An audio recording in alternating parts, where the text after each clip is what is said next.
नमस्कार दोस्तों, स्वागत है आपका प्लेनेट 4 पर। दोस्तों, आखिर काबुल में क्या कर रहे हैं भारत के 7,000 सैनिक? एक बेहद सीक्रेट खबर काबुल से निकल कर आ रही है कि कई सारे पैरामिलिट्री के भारतीय जवान इस वक्त काबुल पहुंच चुके हैं। दोस्तों, मोदी जी के दिमाग का अंदाजा कोई नहीं लगा सकता और मोदी जी के बारे में कहा जाता है कि वह शतरंज के खेल में माहिर है, लेकिन ये बात बहुत कम लोग ही जानते हैं। पूरी दुनिया में हल्ला था कि तालिबान की वजह से भारत परेशान है, लेकिन इस वक्त भारत का शेर कोई और है जो जिंदा दिल है। जी हां दोस्तों, भारत ने काबुल में तालिबान को चेकमेट कर दिया है। इस वक्त भारत के जाबाज सैनिक काबुल में तैनात है और जरूरत पड़ने पर उन्हें पंजशीर के शेरों का भी समर्थन मिल सकता है। लेकिन दोस्तों, हम लोग कोई भी खुफिया चाल खुलेआम नहीं करते। हमारी ज्यादातर रणनीति बेहद सोची समझी और सीक्रेट होती है। आज काबुल में कई सारे भारतीय फंसे हुए हैं और उनकी रक्षा के लिए भारत प्रतिबद्ध है। अगर हम अपने लोगों को बचाने के लिए सेना ना भेजेंगे तो हमें चूड़ियां पहन लेनी चाहिए, और ये काम मोदी जी को नहीं आता। लगातार उनकी मीटिंग तालिबानियों और आतंकवादियों पर रही है, जिसके बाद काबुल में समय मिलते ही भारत और भी बड़े धमाके कर सकता है। दोस्तों, आप जरा सोच कर देखिए कि आज फ्रांस, ब्रिटेन, जर्मनी और अमेरिका सेना क्यों भारतीय नागरिकों की मदद कर रही है। इसके पीछे मोदी जी का मास्टर प्लान है। किसी देश ने भी अफगानिस्तान में फंसे पाकिस्तान की मदद नहीं की, किसी देश में भी अफगानिस्तान में फंसे चीनियों की मदद नहीं की, लेकिन सम्राट भारत की मदद के लिए आज पूरी दुनिया खड़ी है। और काबुल में भारतीय सेना की तैनाती होना पूरी दुनिया के लिए संदेश है कि अगर किसी भी कोने में भारतीयों को परेशान किया गया तो भारत उन्हें बख्शने वाला नहीं है। जरा आप ही बताइए दोस्तों, भारत किससे डरेगा?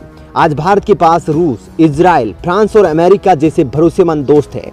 आज हमारे पास बरमोस जैसे आत्मघाती हथियार है। हम एक परमाणु संपन्न देश है, तो फिर हम किसी के बाप से क्यों डरे? अगर कोई हमारे नागरिकों की तरफ गंदी नजर से भी देखेगा तो उसके दोनों आंखें बाहर निकालने वाली सरकार भारत की कुर्सी पर बैठी है। आप सभी ने सुना होगा कि तालिबानियों ने 150 भारतीयों का अपहरण किया था, बाद में छोड़ दिया। फिर आपने सुना होगा कि एयरपोर्ट पर भारतीयों को तालिबानी गुंडों द्वारा लूटा जा रहा है। उसके बाद खबर आई कि एयरपोर्ट के बाहर भारतीय नागरिकों के साथ मारपीट की गई। फिर खबर आई कि तालिबानियों ने भारत को धमकी दी, मोदी जी को धमकी दी। अफगानिस्तान में भारत के दूतावास को तालिबानियों ने लूट लिया है। और ये सब नजारा देखते हुए भला मोदी जी कैसे शांत बैठते? उन्होंने भारत के जेम्स बॉन्ड अजीत डोभाल को सीक्रेट मीटिंग के लिए बुलाया और फिर उन्हें एक बड़ा आदेश दे डाला, जिसकी चर्चा हम आपसे इस वीडियो में करेंगे। दोस्तों, एक बात कान खोलकर आप भी जान लीजिए कि तालिबान के साथ समझौता मोदी जी के खून में नहीं है। अगर जरूरत पड़ी तो तालिबान के साथ विध्वंसक युद्ध के लिए हमारा देश हमेशा तैयार है। परमाणु बम का एक छोटा तिनका ही तालिबानियों के लिए काफी है, लेकिन हम पहले परमाणु बम का इस्तेमाल नहीं करना चाहते हैं। इसी कारण हमने काबुल में अपनी सेना भेजी है, ताकि बातचीत और अपनी ताकत दिखाकर अपने नागरिकों को वहां सुरक्षित रख सके। इतना ही नहीं, भारतीय सुरक्षा में तैनात एक बेहद खुफिया व्यक्ति को मोदी जी ने अपने सीक्रेट कमरे में बुलाया था और उनसे मोदी जी ने कई अहम सवाल पूछे थे। एक लंबी सीक्रेट मीटिंग के बाद मोदी जी ने फैसला किया है कि अफगानिस्तान में चाहे जितने भी भारतीय हो, उन पर खरोच नहीं आनी चाहिए। अगर उन्हें कुछ हुआ तो तबाही मचाने के लिए तैयार रहो।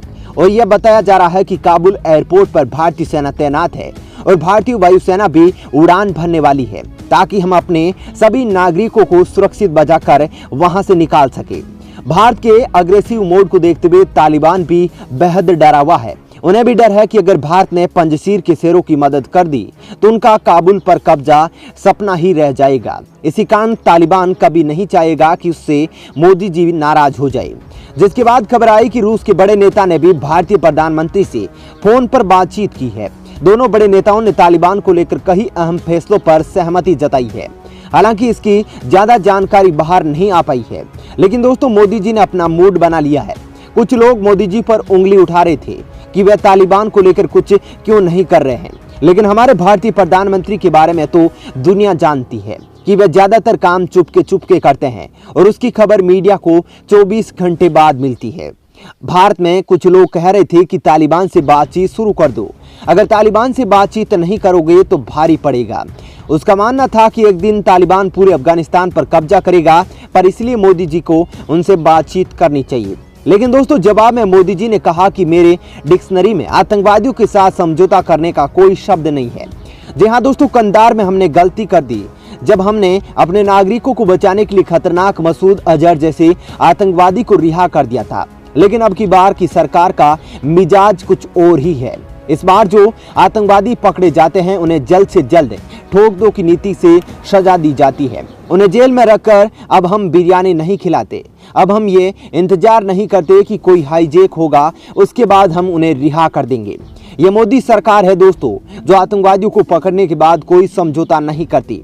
तो फिर तालिबानियों से बात करने की तो बात दूर दूर तक नहीं है। भले ही दूसरे लोगों के मन में संशय हो, लेकिन भारत सरकार ने यह ठान लिया है कि जम्मू कश्मीर में हम अपनी कमर कस कर आएंगे और तालिबान, पाकिस्तान और चीन के खिलाफ अपनी मजबूती और तेज करेंगे। मोदी जी की तरफ से कई संकेत ऐसे आ रहे हैं कि तालिबानी या किसी भी आतंकवादी के साथ एक ही सलूक होना चाहिए, सजा ए मौत। इस पर किसी भी तरह के समझौता करने के लिए मोदी जी तैयार नहीं हैं। वे बिल्कुल नहीं मानते कि मसूद अजहर जैसे आतंकवादियों को भारत के दिल में रखकर उसे बिरयानी खिलाई जाए, जो आज तालिबानियों के साथ मिलकर कश्मीर में बड़ा चोट पहुंचाने की तैयारी कर रहा है। लेकिन दोस्तों, जब तक मोदी जी जिंदा है, कश्मीर के लोगों को चिंता करने की जरूरत नहीं है, क्योंकि हम सबको अपने भारतीय सेना पर पूर्ण विश्वास है और उन्होंने पिछले 75 सालों में आतंकवादियों को भी ये दिखा दिया है कि हम लोगों का हौसला अमेरिकी सेना से कई गुना ज्यादा है। आज हमारे पास प्लानिंग, हथियार और स्ट्रेटजी सब मौजूद है। वहीं दोस्तों, पाकिस्तानी खुफिया एजेंसी ISI के टुकड़ों पर पलने वाले अफगानिस्तान के पूर्व प्रधानमंत्री गुलबुद्दीन हिकमतयार ने जम्मू कश्मीर को लेकर भारत के खिलाफ जहर उगला है। पाकिस्तान की सरकारी समाद एजेंसी APP को दिए साक्षात्कार में गुलबुद्दीन ने कहा कि भारत कश्मीर की जंग को अफगान जमीन से नहीं लड़े। अफगानिस्तान में तालिबान का राज आने के बाद पाकिस्तान और उसकी सरकारी मीडिया तालिबानी आतंकवादियों का गुणगान करने और भारत के खिलाफ दुष्प्रचार करने में जुट गई है। हिजब-ए-इस्लामी गुट के मुखिया गुलबुद्दीन ने कहा कि अफगानिस्तान के भविष्य को लेकर बयान देने की बजाय भारत को अपने आंतरिक मुद्दों पर फोकस करना चाहिए। उन्होंने कहा कि भारत को अफगानिस्तान की संप्रभुता का सम्मान करना चाहिए। अफगान नेता ने पाकिस्तान के PM इमरान खान और उनके अफगानिस्तान के मुद्दे के शांतिपूर्ण तरीके से समाधान के दृष्टिकोण की तारीफ की है। दोस्तों, भारत के इस रवैये पर आपका क्या कहना है? क्या दोस्तों भारत अफगानिस्तान में शांति को स्थापित करने में महत्वपूर्ण भूमिका निभाएगा? आप इस पर क्या सोचते हैं? अपना विचार जरूर बताइएगा।